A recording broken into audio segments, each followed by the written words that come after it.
आप सभी को मेरा नमस्कार। तो दोस्तों, आज मैं आपके लिए इस वीडियो में धर्मराज जी महाराज और सास बहू की बहुत ही सुंदर कहानी लेकर आई हूँ। तो प्रेम से बोलिए धर्मराज जी महाराज की जय हो। दोस्तों, बहुत समय पहले एक छोटे से गांव में एक सास और उसकी बहू रहती थी। सास को स्वभाव बहुत कठोर और क्रूर था, जबकि बहू बहुत सीधी सादी, सहनशील और भगवान में विश्वास रखने वाली थी। बहू का नाम था सीता। सीता हर रोज सुबह उठकर घर का सारा काम करती, फिर धर्मराज जी महाराज की पूजा पाठ करती। सास को बहू की भक्ति बिल्कुल पसंद नहीं थी।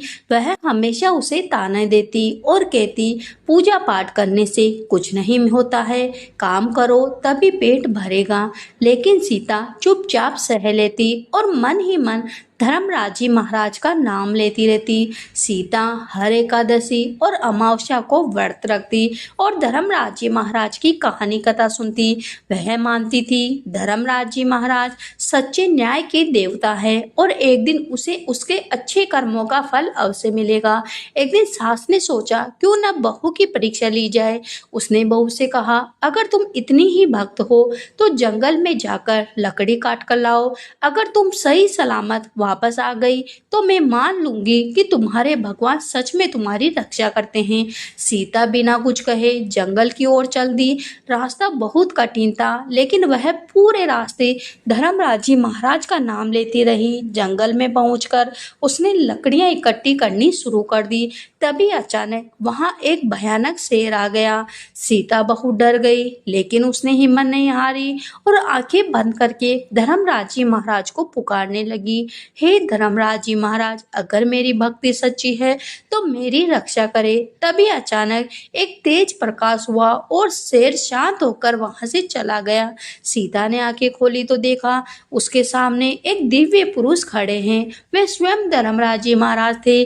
धर्मराज जी महाराज ने कहा, बेटी, तुम्हारी सच्ची भक्ति और सहनशीलता से मैं बहुत प्रसन्न हूँ। तुम जो चाहे वरदान मांग सकती हो। सीता ने हाथ जोड़कर कहा, प्रभु, मुझे अपने लिए कुछ नहीं चाहिए, बस मेरी सास का हृदय बदल दो ताकि वह सभी के साथ प्रेम और दया का व्यवहार करे। धर्मराज जी महाराज मुस्कुराए और बोले, तथास्तु, तुम्हारी इच्छा पूरी होगी। सीता जब लकड़ियां लेकर घर लौटी, सास यह देखकर हैरान रह गई कि वह सही सलामत वापस आ गई। उसने सोचा, यह बहू की चालाकी है। कुछ दिनों बाद सास खुद जंगल जाने लगी, यह देखने के लिए क्या सच में कोई चमत्कार होता है। लेकिन सास के मन में न तो भक्ति थी न ही सच्चाई। जंगल में पहुंचते ही उसे डर लगने लगा। तभी एक जंगली जानवर उसकी ओर बढ़ा। सास घबरा गई और जोर जोर से चिल्लाने लगी। उसी समय सीता को घर पर कुछ अनहोनी का आभास हुआ। उसने तुरंत धर्मराज जी महाराज से प्रार्थना की, हे प्रभु, मेरी सास की रक्षा करें। धर्मराज जी महाराज उसकी प्रार्थना स्वीकार करी और सास की रक्षा की। सास किसी तरह घर वापस आ गई। वह बहुत डर चुकी थी और उसे अपनी गलती का एहसास हो गया। सास ने बहू के पास आकर कहा, बेटी, मुझे माफ कर दो। मैंने तुम्हारे साथ बहुत बुरा व्यवहार किया है, लेकिन तुम्हारी भक्ति और अच्छाई के कारण आज मेरी जान बच गई। सीता ने विनम्रता से कहा, माँ, आप बड़ी हैं, मुझसे आपसे कोई शिकायत नहीं है। हम सबको एक दूसरे से प्रेम करना चाहिए। उस दिन के बाद सास का स्वभाव पूरी तरह बदल गया। वह भी बहू के साथ मिलकर धर्मराज जी महाराज की पूजा पाठ करने लग गई। घर में सुख, शांति और समृद्धि आने लगी। गांव के लोग भी इस बदलाव को देखकर आश्चर्यचकित थे। उन्होंने सीता से उसकी भक्ति का रहस्य पूछा। सीता ने कहा, सच्चे मन से भगवान को याद करना और दूसरों के साथ अच्छा व्यवहार करना ही सबसे बड़ा धर्म है। धीरे धीरे पूरे गांव में धर्मराज जी महाराज की भक्ति फैल गई। लोग एक दूसरों की मदद करने लगे और गांव में खुशहाली आ गई।